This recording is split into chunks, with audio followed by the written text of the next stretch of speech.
Hello guys, আসসালামু আলাইকুম। কেমন আছেন সবাই? আশা করছি সবাই ভালো আছেন। আলহামদুলিল্লাহ আমরা সবাই ভালো আছি। তো আজকে সকাল সকালে মাথাটা গরম হয়ে গেছে, প্লাস আবার মেজাজটা খারাপ হয়ে গেছে, কারণ এত কষ্ট করে রাত্রে রুটিগুলা বানানো হয়েছিল, রাত সকালে সুবিধার জন্য। কিন্তু রুটিগুলো একদমই লাইগা গেছে, খাবার মতো না। তো তাই আবার নতুন করে আবার এগুলা আমি আবার বানাইতেছি আর কি। তো আর কাজ কমানো যায় না, শুধু বাড়েই বাড়ে।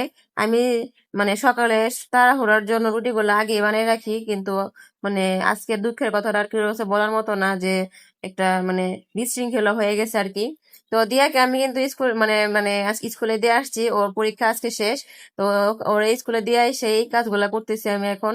তো এখন নাস্তা রেডি করতেছি সবার জন্য। অনেক কষ্ট করে এগুলো আমি বানাইছি আর কি, একদম নরম হয়ে গেছে। আটা দিয়েও আমি বেলতে পারতেছিলাম না, এতটা নরম হয়েছিল। তারপর অনেক কষ্ট করে রুটিগুলা বানাইছি, বানানোর পরে সবার জন্য নাস্তা রেডি করছি। আমরা সবাই নাস্তা করার পরে এখন কি রান্না করব সবকিছু বের করলাম। এখানে আমি মাছ আর মুরগি নিয়ে নিছি। তো ওইগুলা ভিজাইয়ে আমি চলে গেছিলাম দিয়ারে আনতে। আজকে শর্ট টাইমে স্যারে ছুটি দিয়ে দিবে, কারণ পরীক্ষা শেষ, বাচ্চারা পড়তে চায় না, স্যার বলছিল তাড়াতাড়ি ছুটি দিয়ে দিবে। তাই আমিও মানে নাস্তা খাওয়ার পরে সব কি কি রান্না করবো সবকিছু বের করে দিয়ে আমি চলে গেছি দিয়ারে আনতে। যাওয়ার পথে মনটা অনেকটা খারাপ হয়ে গেছে, কারণ এই জায়গাটা কিন্তু আগে দেখতে অনেকটা ভালো লাগতো, আর এখন কিন্তু মানে গাছ গাছালি সবগুলা কাটে ফেলছে, ঝোপঝাড় হয়ে আছিল।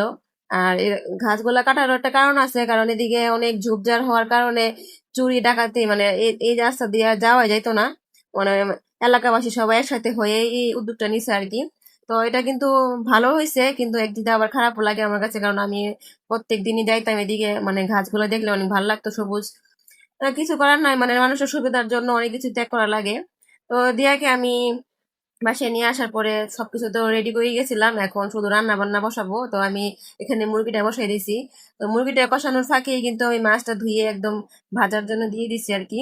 তো এখানে আমি ভালো করে মাছটা ফ্রাই করে নিব। এটা হচ্ছে রুই মাছ, কিন্তু আমি একটু মাছ দিয়ে একটু চির করে নিছি আর কি, কারণ এত বড় মাছের পিস তো আর খাওয়া যায় না, তাই ভাবলাম যে একটু ভাগ করে নিলে ভালো হয়। আর কি এক রেসিপি খাওয়াইলাম ওদেরকে, ওরা তো একদম পাগল হয়ে গেছে। আর মানে রান্নার ব্যাপারও চলে আর কি ওয়ান্স মোর। আর কিছু কিছু বলার নাই আর কি। তো রান্নাটা খাওয়ার পরে কালকেও রান্না করছিলাম টমেটো দিয়ে, আর মাছ দিয়ে ঝোল করছিলাম, অনেক মজা হয়েছে। তো যেহেতু টমেটো গুলো টক টক ছিল, তাই ভাল লাগছে, ওরা আবার খাইতে চাইছে, তাই আবার আজকে রান্না করতেছি। আর এদিকে কিন্তু দিয়ার বন্ধু আসছে আজকে, হঠাৎ করে ওরা ও আসছে খেলার জন্য। তো দিয়া তো চিত্র দেখে অনেকটা খুশি হয়েছে আর খেলা শুরু করে দিছে। আর আমি ওদের পিছনে পিছনে দৌড়তেছি আর ভিডিও করতেছি, আমার কাছে ভালো লাগতেছিল আর কি। তো দিয়া তো কি খেলতেছে, এটা হচ্ছে লুকোচুরি খেলতেছে ওরা। তো মানে দিয়া দিয়া তো একটা এক্সট্রা মানুষ দেখলে অনেকটা খুশি হয়। তো ওরা এখন দিয়ারে খুঁজতেছে আর কি। তো একজনকে বের করে ফেলছে তসিফ, এখন দিয়ারে খুঁজতেছে, দিয়ারে পাইতেছে না, সারা ঘর খুঁজতেছে তন্ন তন্ন করে, কিন্তু দিয়ারে পাইতেছে না। তো অনেকবারই ঘরে গেছে, তো দিয়ারা পাই না, কিন্তু দিয়া হঠাৎ করে এসে ওরে থ করে দিছে আর কি। তো অনেকটাই মজা করে খেলছে ওরা, আমার কাছে ভালো লাগছে। তো রান্নার ফাঁকে কিন্তু এরকম দুষ্ট আমার কাছে ভালো লাগে, ওদের খেলাধুলা আমি দেখি প্রায় সময়। আর আমি ওদেরকে আর উৎসাহ দেই। তো ওদের খেলাধুলা সে করুক, আর এদিকে আমি কিন্তু আবার চলে আসছি রান্না করে। এখানে আমি নিয়ে নিছি আজকে হচ্ছে পেঁয়াজ, ধন্যবাদ, কাঁচামরিচ। আর এটা হচ্ছে ওই যে ওই দিন যে মানে কি মাছের বলে চান্দা মাছের বড়া বানাইছিলাম, আবার ও সেম ভাবে বানাইতেছি। বললাম না যে ঘরের মধ্যে একটা কিছু বানাইলে আবার ওয়ান্স মোর হয়। তো ওয়ান্স মোর তো কেউ বলে না, বলে যে আবার বানাও এটাই আর কি। তো আমি আবারও আমার শ্বশুর শ্বশুর না শুধু সবার জন্য বানাইতেছি, এটা দিয়া তো শুধু খাই পছন্দ করে। আর এখানে আমি সব মশলা দিয়ে একদম ভালো করে মাইখা একদম ফ্রাই করে নিবো এখন। কম তেলে মচমচা ভাজা আর কি এটাকে বলে। অনেকটা মজা হয়, আপনারা চাইলে ট্রাই করে দেখতে পারেন আর কি, চান্দা মাছের বড়া এটা। তো আমার বড়াটা প্রায় হয়ে গেছে। এটা এত এত শর্ট টাইমে হয় নাই, কিন্তু ভিডিওর জন্য শর্ট টাইমে নিছে আর কি, একটু আস্তে আস্তে মচমচে করে ভাজতে হয় আর কি।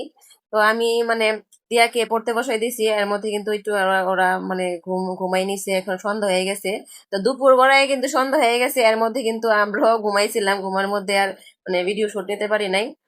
এর মধ্যে ওদেরকে আমি নাস্তা খাওয়াইছি, খাওয়ানোর পরে এখন মানে পড়তে বসাই দিছি।